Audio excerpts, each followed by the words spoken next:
bonjour Evelyne. Alors aujourd'hui, on se lance dans une exploration vraiment fascinante, à partir de textes qu'un auditeur nous a fait parvenir. Et ces textes, ils posent une question, mais alors une question énorme. Que veut Dieu ? Oui, bonjour. Et c'est vrai que la réponse qui semble émerger, elle est simple et en même temps vertigineuse. Il nous veut, nous comme faisant partie de sa famille. Exactement. Donc notre mission, si on peut dire, c'est de décortiquer un peu cette grande histoire, cette histoire cosmique qui nous est racontée. Comprendre ce que ça implique vraiment. Tout à fait. On va suivre le fil narratif de ses écrits qui dépeignent une vaste fresque, oui. Le désir de Dieu de former une famille. Une famille, on va le voir, qui est à la fois céleste et terrestre. Céleste et terrestre. Et l'humanité, elle est présentée comment là-dedans ? Comme créée à l'image de Dieu. Et ça, c'est crucial. Pas comme des marionnettes, mais comme de vrais partenaires. Des partenaires pour gérer le monde avec lui. C'est vraiment le point de départ pour comprendre tout le reste. D'accord, une famille. L'idée est belle, c'est vrai. Mais quand on dit « à l'image de Dieu », qu'est-ce que ça veut dire concrètement ? Plus qu'une simple ressemblance physique, j'imagine. Ah oui, bien plus. C'est vraiment un concept clé. Être à son image, d'après ces textes, c'est d'abord refléter son caractère. L'intelligence, la créativité, la capacité d'aimer, de choisir, d'agir intentionnellement. Donc c'est une question de fonction presque. C'est ça. Moins une question d'apparence que de rôle. On est censé être ses représentants sur Terre, ses partenaires, comme vous disiez, dans la gestion de la création. C'est un peu ce que dit la Genèse tout au début. Et ça donne une identité, un but. Chaque personne est vue comme un membre potentiel de cette famille divine. Un frère, une sœur, Exactement. En devenir, oui. L'idée, c'est vraiment une relation de partenariat. Et ce désir d'une famille humaine, il faut préciser, ça ne vient pas combler un manque chez Dieu, si je comprends bien, parce que les textes parlent déjà d'une famille surnaturelle, non ? Tout à fait, c'est d'une excellente remarque. Des passages, comme dans les livres de Job par exemple, décrivent des fils de Dieu, des êtres célestes, angéliques, qui existaient bien avant nous et qui se réjouissaient de la création. Ah oui ? Donc l'idée n'est pas que Dieu se sentait seul, quoi. C'est plutôt qu'il voulait agrandir sa famille. Unir le ciel et la terre, le surnaturel et l'humain, dans un projet commun. Un projet de gestion, de relations, centré sur sa présence. L'Éden, c'était un peu ça, ce lieu d'interface. Un projet magnifique. Vraiment. Mais, bon, force est de constater que le monde actuel, il ne ressemble pas vraiment à ça. Non, c'est clair. Et les textes, justement, ils parlent de rébellion. Pluriel même. Qu'est-ce qui a déraillé ? Ce qui a déraillé, c'est l'autre aspect de cette image divine, la liberté, le libre arbitre. Ah, Pour qu'une relation d'amour soit vraie, authentique, il faut qu'elle soit choisie, librement. Et Dieu, selon ses écrits, n'a pas voulu de robots programmés pour l'aimer, tu vois. oui, logique. Il nous a créés libres de choisir pour lui ou contre lui. Et cette liberté, elle a été utilisée pour rejeter ce projet initial. Et visiblement, pas qu'une fois. Le récit décrit plusieurs ruptures, non ? Des moments clés. Oui, on peut identifier 3 grands moments, 3 tournants assez tragiques qui sont mis en avant. D'abord, la rébellion dans le jardin d'Éden, celle qu'on connaît le mieux peut-être. Oui, avec le serpent. Voilà. Initié par un être surnaturel hostile, le serpent, qui deviendra Satan, il pousse Adam et Ève à désobéir. Et la conséquence, c'est l'expulsion de ce lieu de présence directe de Dieu et l'arrivée de la mort dans l'expérience humaine. C'est Genèse 3, ça. La fameuse chute, oui. Bon. Et après ça ? Après ça, il y a un épisode plus étrange, plus sombre encore, c'est dans Genèse 6.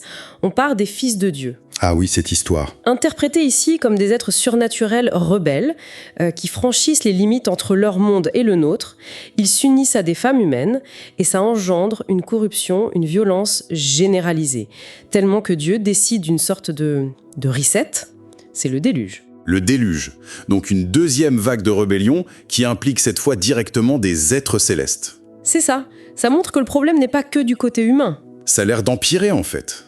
Et la troisième rébellion ? La troisième, c'est Babel, la tour de Babel dans Genèse 11. Après le déluge, l'humanité devrait se disperser, remplir la terre. Mais non, ils se rassemblent, ils veulent bâtir une tour jusqu'au ciel, se faire un nom. C'est un acte d'orgueil, d'autonomie, un défi lancé à Dieu. Et la conséquence, c'est pas juste les langues différentes et la dispersion, il y a autre chose. Oui, selon une lecture de certains passages, comme Deutéronome 32, il y a une conséquence plus radicale. C'est comme si Dieu, à ce moment-là, divorçait des nations. Il les laisse, en quelque sorte, et les place sous l'autorité d'autres êtres surnaturels, ces fameux fils de Dieu. Attendez, il les confie à ces êtres qui s'étaient déjà rebellés ou à d'autres? C'est là que c'est un peu complexe et débattu, mais l'idée qui ressort de ces textes combinés, c'est que ces gardiens assignés aux nations vont eux aussi devenir corrompus et injustes.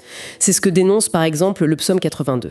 D'accord, c'est une vision assez sombre quand même. Dieu qui se retire et qui confie les peuples à des tuteurs qui vont échouer. On a l'impression que le projet familial est vraiment mal parti là. Il l'est, oui, sérieusement compromis.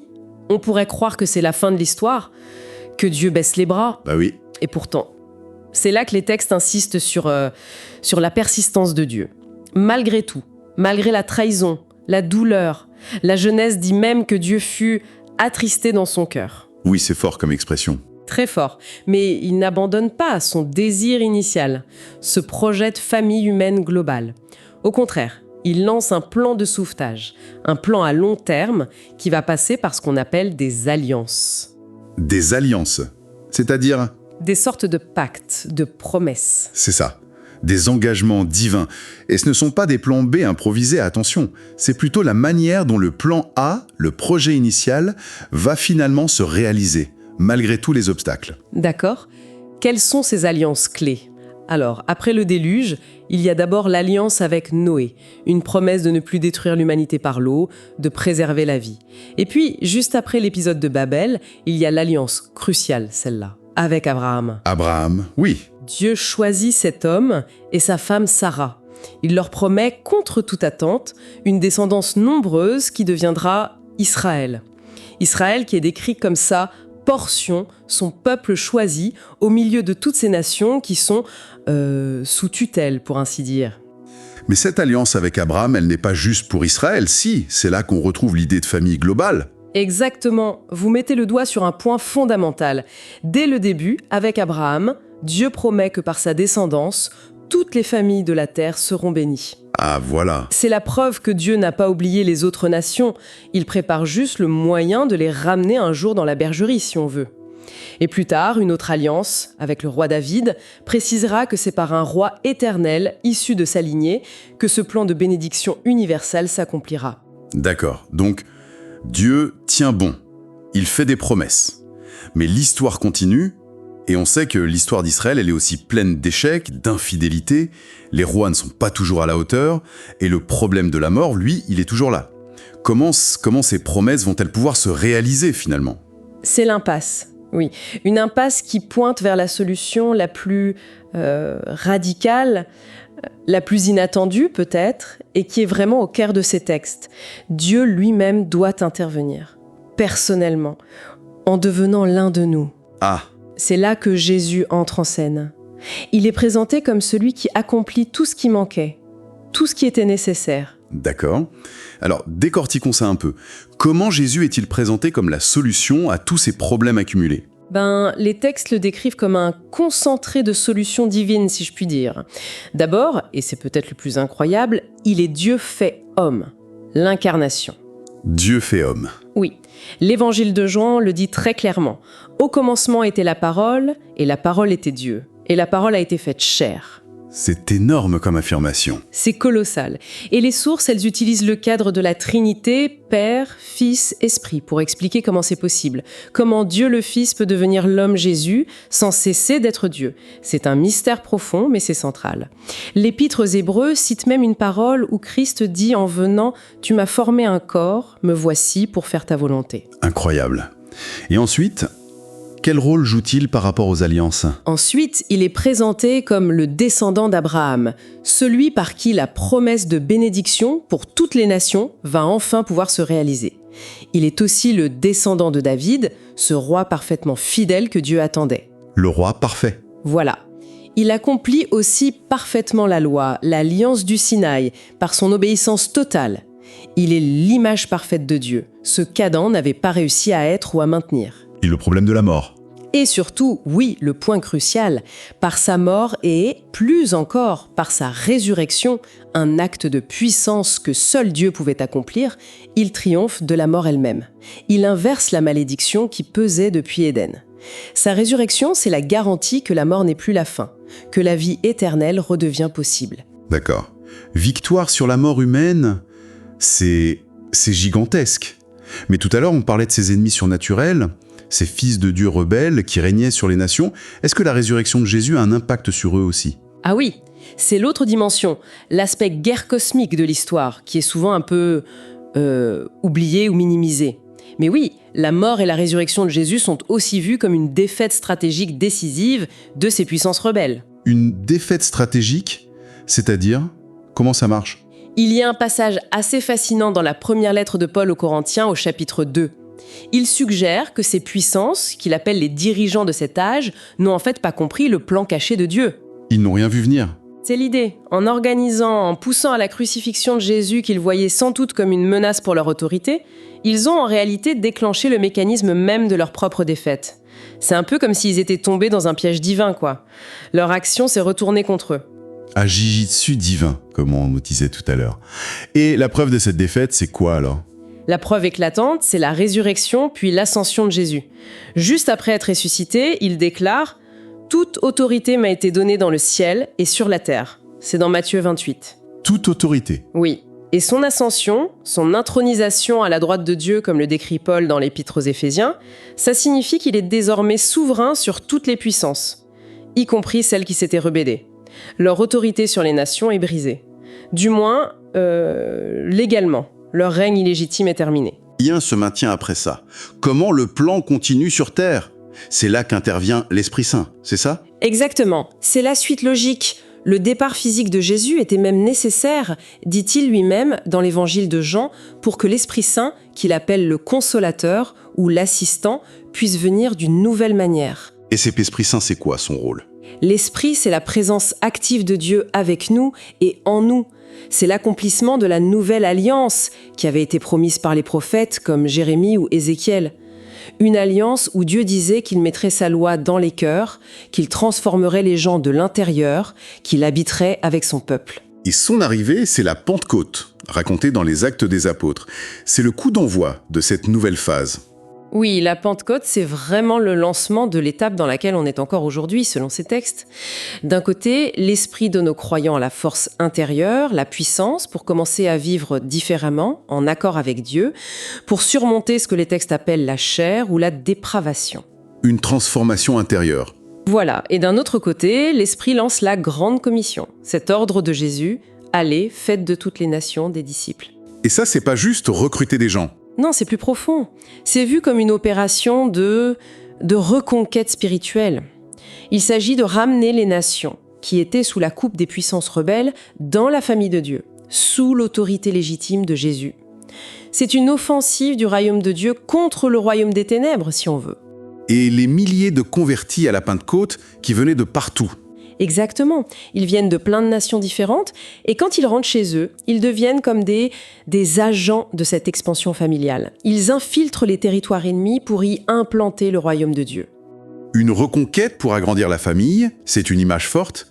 Et tout ça, ça nous mène où à la fin? C'est quoi la destination finale de cette longue et tumultueuse histoire? La fin du récit, c'est un retour au projet de départ, l'Éden, mais en mieux. En version améliorée, glorifiée et surtout définitive. L'Apocalypse décrit ça comme une nouvelle création, un nouveau ciel et une nouvelle terre, où Dieu habite là, physiquement, visiblement, avec son peuple enfin réuni et racheté. Un retour à l'Éden, mais en mieux. Oui. Mais le point culminant, ce qui est vraiment mis en avant par les sources, en citant notamment l'Épître aux Romains chapitre 8, ce n'est pas tant le décor, le lieu, c'est le statut final des croyants.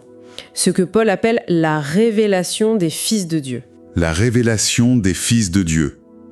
Qu'est-ce que ça veut dire, concrètement, pour ceux qui font partie de cette famille à la fin? Ça implique plusieurs choses assez extraordinaires. D'abord, une transformation complète. Corps, âme, esprit.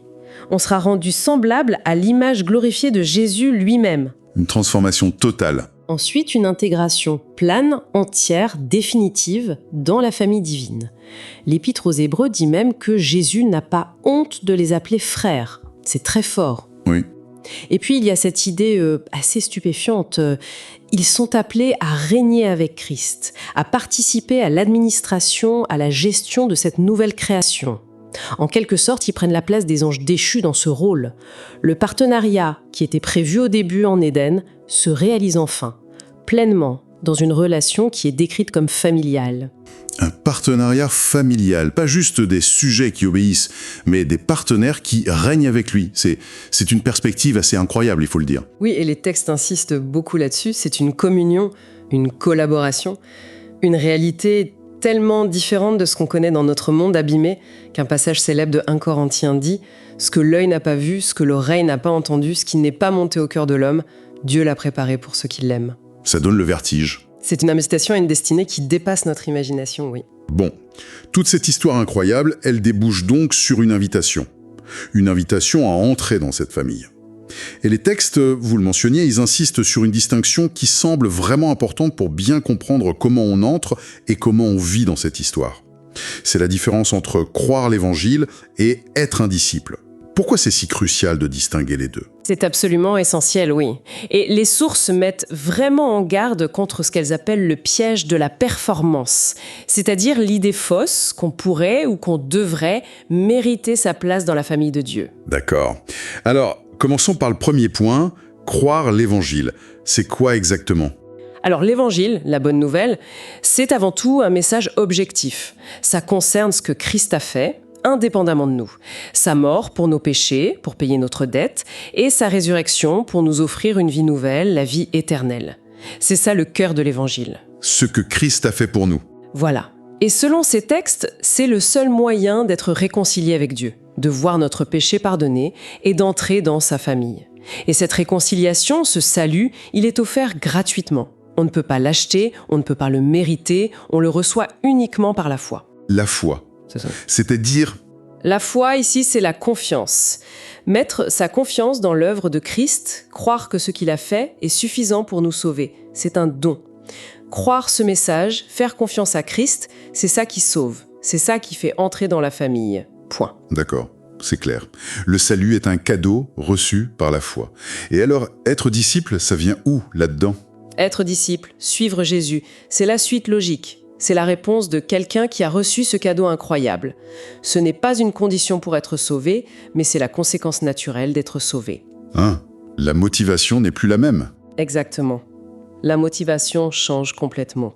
Ce n'est plus la peur du jugement ni le désir de gagner l'amour de Dieu parce qu'on a compris qu'il nous aimait déjà le premier avant même qu'on fasse quoi que ce soit, comme le dit Romains 5.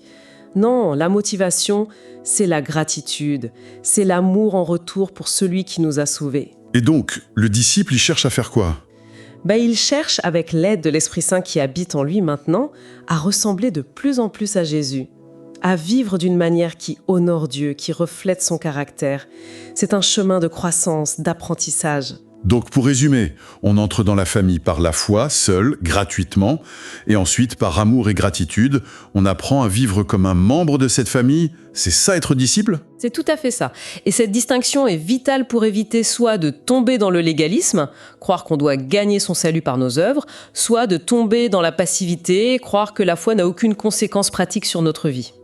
C'est très clair. Et alors, concrètement, cette vie de disciple, à quoi elle ressemble ?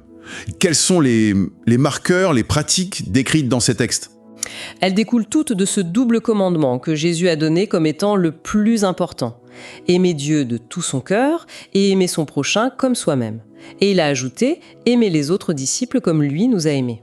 L'amour comme moteur central. Oui, et ça se traduit par des choses très concrètes. D'abord, il y a un fort accent sur la communauté. L'Église est vue comme une famille, donc prendre soin les uns des autres, partager ses biens si besoin, se soutenir, se réunir régulièrement. La fameuse communion fraternelle. Oui, qui est plus que juste passer du bon temps ensemble. C'est chercher à avoir la pensée de Christ, collectivement.